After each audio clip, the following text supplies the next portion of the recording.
അങ്ങനെ വലിയ അറിയുന്നവനല്ല. ആ കാര്യത്തില് കുറച്ച് അന്തസ് കീപ്പ് ചെയ്ത് ഒരുത്തനാണ്. ഇവിടെ മറകുണ്ടാവും ബിഗ് ബോസ്, തലയിലൊരു കെട്ട്. ഞാൻ സർവ്വ കൺട്രോൾ പിടിച്ചിരുന്നു ഉത്തരം പറയാം. ബിഗ് ബോസിലെ എല്ലാവരും സംഭവമൊക്കെ ശരിയാണ്. റോക്കി വരണം എന്നാണ് വിളിക്കണമെന്നാണ്. വിളിക്കരുത് എന്നുള്ളത് മാത്രമാണ്. വിളിച്ചാൽ ഞാൻ സിജോനെ കല്യാണത്തിന് അറിയിപ്പോ അത് പറയാം. സിജോ വല്ല സൂചിപ്പിച്ചായിരുന്നു, അല്ലെങ്കിൽ സൈബ്രോ ചോദിച്ചായിരുന്നോ ഇങ്ങനെ റോക്കി വിളിക്കുന്നുണ്ടോ? വിളിക്കണമെന്നോ വിളിക്കണോ പറഞ്ഞാൽ വിളിക്കും. ആര്? ഇല്ല, ഉറപ്പല്ലേ? ഞാൻ അങ്ങനെ ആദ്യം പറഞ്ഞു വെച്ചു, ഏതോ മനസ്സ് മാറി വിളിച്ചാലോ. ഋഷിയുടെ കല്യാണത്തിന്റെ രീതിയിലൊന്നും മാപ്പ് പറഞ്ഞിരുന്നത്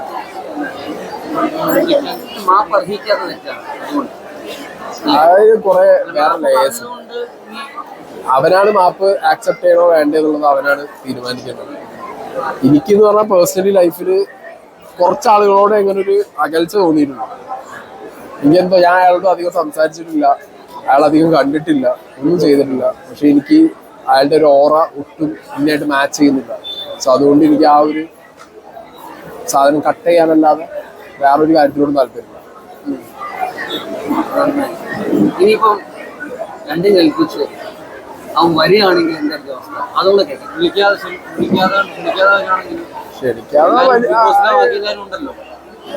ഇല്ല, അങ്ങനെ വലിയ വരില്ല. അല്ല, അങ്ങനെ വലിയ വരുന്നവനല്ല. ആ കാര്യത്തില് കുറച്ച് അന്തസ് കീപ്പ് ചെയ്ത് ഒരുത്തനാണ്. നടന്നിട്ടില്ലായിരുന്നെങ്കിൽ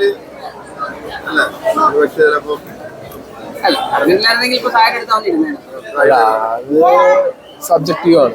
ആ ടൈമിൽ അപ്പോ സംഭവിച്ചു, അങ്ങനെ ആയി. പക്ഷെ അത് ചെയ്യേണ്ട ഒരു സമയം ഉണ്ടായിരുന്നു. അതിന്നൊക്കെ വിട്ട് പിന്നെയാണ് ബാക്കി കാര്യങ്ങളൊക്കെ അയാൾ പറഞ്ഞത്. അപ്പൊ ഞാൻ നോക്കുമ്പോ ഞാനത് ഇക്വേറ്റ് ചെയ്ത് എനിക്ക് പേഴ്സണലി ആരുണ്ടായാൽ ഞാനിങ്ങനെ റിയാക്ട് ചെയ്യുന്നത്. ബിഗ് ബോസിന്റെ ഒരു ഇടപെടലുണ്ടായിരുന്നു. ബിഗ് ബോസിന്റെ ഇടപെടൽ ആടാ. ബിഗ് ബോസ് ആണ് കൊട്ടേഷൻ കൊടുത്തത്. ബിഗ് ബോസ് രാവിലെ നീച്ചിട്ട് പല്ലേക്കുന്നതിന്റെ ഇടയില് ഇന്ന് ഒരുത്തന് കൊട്ടേഷൻ കൊടുക്കണം. ഇവിടെ മറകുണ്ടാവും ബിഗ് ബോസ്, തലയിലൊരു കെട്ട്. അതാണ് ബിഗ് ബോസിന്റെ പരിപാടി. ഇപ്പോൾ പറയുന്നത് ബിഗ് ബോസ് ആര്? മറ്റേ സ്ക്രിപ്റ്റ് റൈറ്ററാ ഇരുന്നിട്ട് രാവിലെ ബിഗ് ബോസിൽ വന്നപ്പോഴത്തേക്ക് ഒരുപാട് നല്ല കിട്ടിയത്. അതില് സായിക്ക് ഏറ്റവും കൂടുതൽ അറ്റാച്ച്മെന്റ് ഉള്ളത് സിജോ നന്ദന്. സിജോയും നന്ദന